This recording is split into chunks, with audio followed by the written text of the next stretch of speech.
India is my country. All Indians are my brothers and sisters. എന്ന് നമ്മൾ സ്കൂളിൽ pledge എടുക്കാറില്ലേ? എന്നിട്ടാണോ ഒരു ബ്രദറായ എന്റെ സമ്മാനം സിസ്റ്ററായ ഉണ്ണിമോള് വേണ്ടെന്ന് വെച്ചത്? അല്ലെങ്കിലും എനിക്കാരാ ഉള്ളത്? പപ്പയ്ക്കും മമ്മിക്കും സ്നേഹമില്ല. കുട്ടൂസാന്നെല്ലാം വിളിക്കുമെന്നല്ലാതെ മുത്തശ്ശനും സിൻസിയർ അല്ല. കുറച്ച് സ്നേഹമുള്ളത് ആന്റി ഉമ്മയ്ക്കാണ്. അതുകൊണ്ട് പാവ ആന്റി ഉമ്മ എല്ലാരും കൂടി അവോയ്ഡ് ചെയ്യ. കുഞ്ഞുമോക്കെങ്കിലും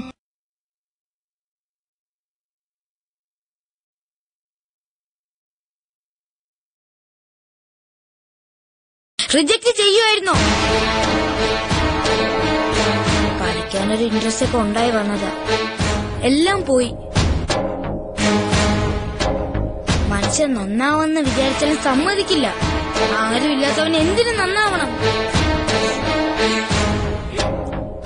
ചന്ദ്രു, ആ മോതിരം ഇങ്ങത്താ. അതിങ്ങ് താ ചന്ദ്രു. എന്തിനാ?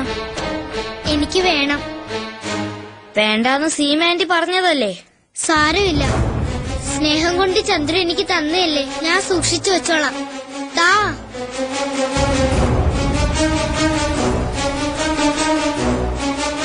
സ്നേഹം ഉണ്ടെന്ന് ഇപ്പൊ മനസ്സിലായില്ലേ? ഇനി ചന്ദ്രു നന്നായിട്ട് പഠിച്ച് നല്ല കുട്ടിയാവണം. ഓടി കഴുത എന്നെ നന്നാക്കാൻ വന്നിരിക്കുന്നു. മോൻ ഇന്ന് മോതിരം വീണ്ടും അവൾക്ക് കൊടുത്തപ്പോ ആരെങ്കിലും അടുത്തുണ്ടായിരുന്നോ? ഇല്ല. സീമയുടെയോ മോഹന്റെയോ മുന്നിൽ വെച്ച് തന്നാ മതിയെന്ന് ഉണ്ണിമോള് പറഞ്ഞില്ലേ? രഹസ്യമായിട്ട് അവള് വാങ്ങിയത്. മതി, അത്രയും കേട്ടാ മതി. എന്താ എന്റെ ഉമ്മ? പെണ്ണ് തേൻകുടത്തിൽ കൈയിട്ടതിനുള്ള ലക്ഷണമാണ് ഗിഫ്റ്റ് വാങ്ങിയത്. തേൻകുടത്തിലിട്ട കൈ നക്കാൻ തുടങ്ങിയതിന്റെ ലക്ഷണമാണ് അത് രഹസ്യമായി വാങ്ങിയത്. ആദ്യമുള്ള ഒഴിഞ്ഞു മാറാൻ തുടങ്ങി. അത് ഞങ്ങള് പെൺവർഗത്തിന്റെ സൈക്കോളജിയാ ചന്ദ്രൂട്ട. ഏറ്റവും ഇഷ്ടപ്പെടുന്ന വസ്തുവിനോടും ഒരു താല്പര്യമില്ലെന്ന് ആദ്യം ഭാവിക്കും. പക്ഷെ അതും കൊണ്ടേ പോവൂ. ഞാൻ സെന്റ് ആയപ്പോഴാ അവള് വഴിക്ക് വന്നത്. അതാണ് കഴിവ്. ഞാൻ പറഞ്ഞു വിട്ടതിനപ്പുറം സന്ദർഭത്തിനനുസരിച്ച് ഓരോ നമ്പറുകൾ ഇടുക. ഇക്കണക്കിന് പോയാ ഞാൻ ആന്റി ഉമ്മ ഓവർടേക്ക് ചെയ്യുന്ന എന്റെ പേര്. അതെന്തായാലും നടക്കില്ല മോനെ. നിന്റെ പപ്പയും ഗ്രാൻഡ് പപ്പയും വിചാരിച്ചിട്ട് നടക്കാത്ത കാര്യം. ഓവർടേക്ക് ചെയ്യാൻ പോയിട്ട് ഒപ്പം എത്താൻ പോലും പലപ്പോഴും അവർക്ക് കഴിഞ്ഞിട്ടില്ല. പക്ഷെ ആന്റി ഉമ്മ ജയിലിലായില്ലേ? പകരം ജയിലിന്നറിഞ്ഞപ്പോ നിന്നെ ഞാൻ അകത്താക്കിയില്ലടാ കുട്ടിക്കൊരങ്ങേ. എന്താ ഓർക്കുന്നേ? അതൊക്കെ ജാതകദോഷം കൊണ്ട് സംഭവിച്ചു പോയതാ. 8 വർഷം നഷ്ടപ്പെട്ടെങ്കിൽ എന്താ, എനിക്കെന്റെ ചന്ദ്രമോനെ കിട്ടിയില്ലേ, അതിലും വലിയൊരു സ്വത്തെന്താ?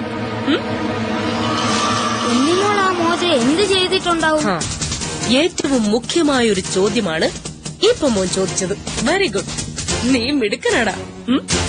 മോതിരത്തിന്റെ കാര്യമോർത്ത് ടെൻഷൻ അടിച്ച് ഉറങ്ങാതെ കിടക്കുകയാണെങ്കിൽ അവള് നമ്മൾ ഉദ്ദേശിച്ച ലൈനിലേക്ക് വന്നിട്ടില്ല. ഇനി അതല്ല, അത് എവിടെയെങ്കിലും ഒളിപ്പിച്ചിട്ട് സുഖമായി ഉറങ്ങുകയാണെങ്കിൽ പെണ്ണ് ട്രാക്കിലായെന്നർത്ഥം.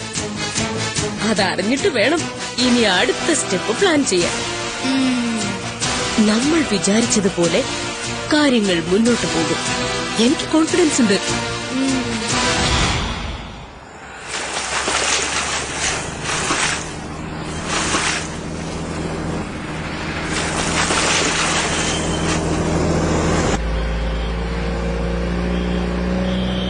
ട്യൂഷൻ പഠിത്തം കഴിയുന്നവരെ ഞാൻ മോഹൻ സാറിനോട് വെയിറ്റ് ചെയ്യണോ? എന്ത് വേണമെങ്കിലും ചെയ്തോ, ഞാൻ വരുമ്പോ കാർ അവിടെ കാണണം. എങ്കിൽ വെയിറ്റ് ചെയ്യാം.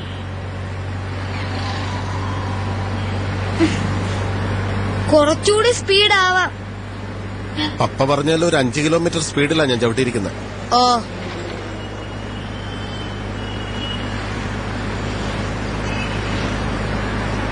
അങ്കിളിന് മക്കളില്ലേ?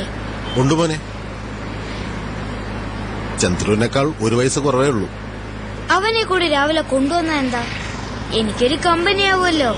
അയ്യോ, അവനും പിഴയാവൻ. എന്താ? അവനൊരു ബുദ്ധിമാന്യമുള്ള കുട്ടിയെ കുഞ്ഞെ, എപ്പോഴും മൗന.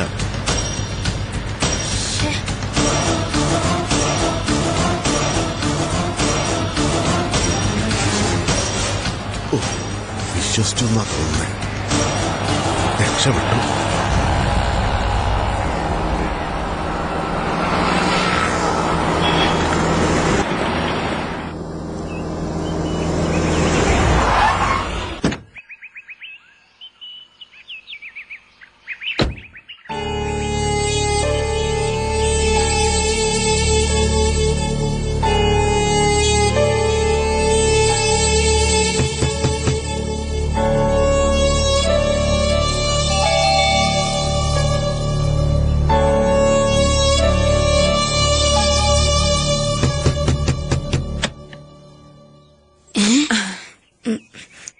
അല്ല, ഫാൻഡം വന്നോ? സീമ പറഞ്ഞു. ഫാൻഡം അല്ല, ചന്ദ്രു. കൊറേ നാൾ എവിടെയായിരുന്നു? മഹാക്ഷേത്രങ്ങളിലെല്ലാം ദർശനം നടത്തി. അതുമല്ല, ഗുരുവായൂർ ഭജന ഇരിക്കുകയും ചെയ്തു. സ്ഥിരമായിട്ട് അവിടെ അങ്ങ് ഇരുന്നൂടെയായിരുന്നോ? അല്ല, ജയിലിൽ നിന്ന് എന്നാ വന്നേ? ജയിലല്ല, ജുവനൈൽ ഹോം. പഴയ സ്വഭാവമൊക്കെ മാറി ആളങ്ങ് നന്നായി എന്നറിഞ്ഞു. അതെന്താ, ശരിയായില്ലേ?